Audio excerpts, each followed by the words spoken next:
O Gás Conecta está também no Smart City Expo Curitiba. Eu sou Guilherme Haas e estamos aqui com uma das palestrantes, a Lívia Schaefer Nonozzi. Ela participou da palestra sobre a participação dos cidadãos na transformação digital das cidades. Seja bem-vinda, Lívia. Que bom que você está aqui com a gente, poder conversar um pouquinho. Pra quem não sabe, Lívia também é de Curitiba, tem uma história, uma carreira fantástica. Ela é uma especialista em tecnologia e inovação. Queria saber um pouquinho sobre essa sua palestra de hoje. Você comentou um pouco sobre como que a gente pode aproximar os cidadãos da transformação digital das cidades, né, de forma a torná-los agentes ativos de transformação. Como que você vê isso? Essa aproximação da população com as informações sobre dados e como a tecnologia é implementada e utilizada é fundamental para que as pessoas tenham mais autonomia e pratiquem autodeterminação em como a sua informação é usada. Tudo que hoje em dia as pessoas usam em relação a serviços públicos, plataformas, redes sociais, elas geram dados. E elas geram também informação, então é preciso que eles entendam melhor. Isso pode ser feito de diferentes maneiras. O setor privado tem uma responsabilidade de fazer isso. Eles devem comunicar às pessoas, seguir protocolos de transparência e respeito à privacidade. O governo ele pode usar infraestruturas que já existem, como escolas, Farol do Saber em Curitiba, para desenvolver esse conhecimento, ofertar mais programas de educação e capacitação nessa área, para o cidadão realmente entender como ele pode participar de forma ativa no desenvolvimento dessas tecnologias e que, mais importante, que ele tem a capacidade de dizer que ele não concorda com o jeito que isso é aplicado. Já tem casos, por exemplo, em Toronto, no Canadá, com o Sidewalk Labs, que a população não concordou com a prática de uso dos dados e depois de muita coordenação com o governo, o projeto foi removido. Então, isso mostra assim, como as pessoas têm o poder de implementar e influenciar como é feito essa transição para uma participação mais ativa, por exemplo. Legal. E onde você vê, assim, você deu alguns exemplos de gestão pública assertiva, né, Farol do Saber, mas onde a gente está errando, né? Em que ponto a gestão pública não está acertando na transformação das cidades? Assim, a gente está vendo, por exemplo, mudanças climáticas, desastres ambientais. Será que talvez esteja faltando gestão pública nesses aspectos e também conseguir trazer mais as pessoas para dentro da transformação das cidades? Eu acho que a questão da gestão pública, dos investimentos, é necessário, como eu disse na apresentação, que a tecnologia ela sempre sirva a um propósito e ela tenha um foco na melhoria da qualidade de vida das pessoas, na mitigação das mudanças climáticas e que elas sejam usadas realmente de forma prática para melhorar como as pessoas vivem hoje em dia. É preciso que façam mais testes com a tecnologia antes dela ser implementada com os cidadãos, porque quando a tecnologia ela chega sem um teste antes para verificar se ela cria discriminação por causa dos algoritmos ou se ela não respeita a privacidade, o governo gasta muito recurso depois para mitigar esse problema. É preciso gastar tempo, recursos, dedicação de funcionários.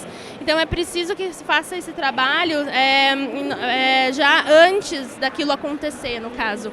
E isso requer muito investimento. Investimento em capacitação, em treinamento. A tecnologia ela muda muito rápido. Esse ambiente digital está constantemente em transformação. Então, você está capaz de seguir esse ritmo, você precisa estar muito bem preparado para fazer isso. Então, acho que seriam necessários mais investimentos nessa área de preparação de pessoal e processos também. Uhum. Você comentou também que uma das grandes dificuldades que nós temos no contemporâneo hoje é a divisão digital.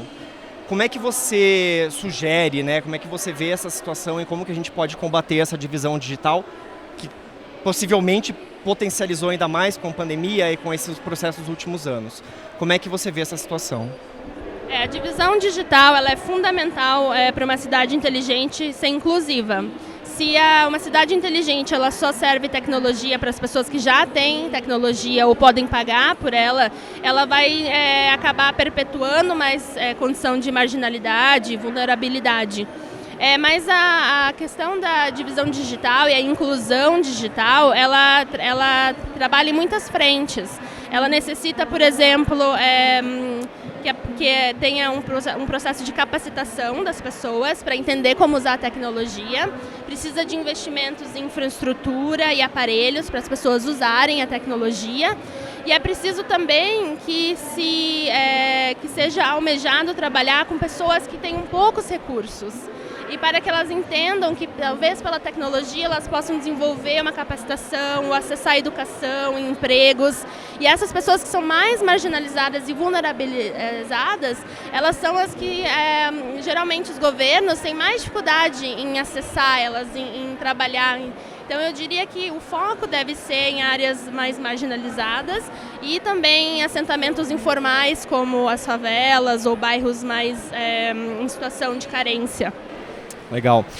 O que a gente está vendo como um tema recorrente aqui hoje, né, na Smart City é que não é a tecnologia que vem primeiro, né? Primeiro tem que vir as pessoas e as dores das pessoas e mudar o comportamento. E você trabalha dentro dessa lógica, né? Que primeiro temos que pensar no direito humano e depois a tecnologia. Primeiro entender as dores para depois vir a aplicação da tecnologia, né?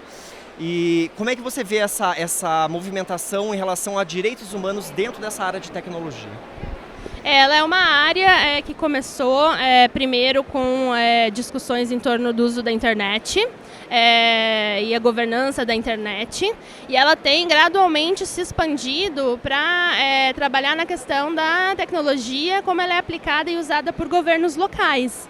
Então, por exemplo, um governo que usa tecnologia de câmera em carro de lixo e tira foto por onde passa para registrar talvez buracos na rua, mas também fotografa casas de pessoas nas suas privacidades, ele apresenta um risco para a sociedade. Então é um campo que tem evoluído muito e é um campo que tem muito potencial, ao mesmo tempo que também tem riscos se não forem propriamente trabalhados. Ele requer muita capacitação para entender essas áreas, para muito também assim, uma colaboração entre diversos setores do governo, porque não é um trabalho que fica só na área de tecnologia de informação. Ele atinge os urbanistas, ele atinge a legislação, então ele é preciso que o governo estipule um método multicolaborativo entre seus próprios setores para trabalhar. A questão própria dos dados, por exemplo, se não houver interoperabilidade na estrutura do governo de gerenciar os dados, ou a pessoa vai ter que proporcionar o mesmo dado várias vezes, ou o governo também não está fazendo o uso adequado, porque poderia usar os dados para promover inovação, poderia trabalhar com a comunidade. Então é um campo que tem evoluído para muitas áreas. E eu acho ainda com tecnologias emergentes como o blockchain, as criptomoedas, ainda há muito que ser debatido a respeito da implementação e da utilidade dessas tecnologias. Para onde vamos, né, com essas tecnologias e como elas serão aplicadas ainda, né? Bom, conversei aqui com a Lívia, muito prazer ter tirado esse tempinho para falar conosco. E continue acompanhando o Smart City Expo Curitiba pelo Gas Conecta.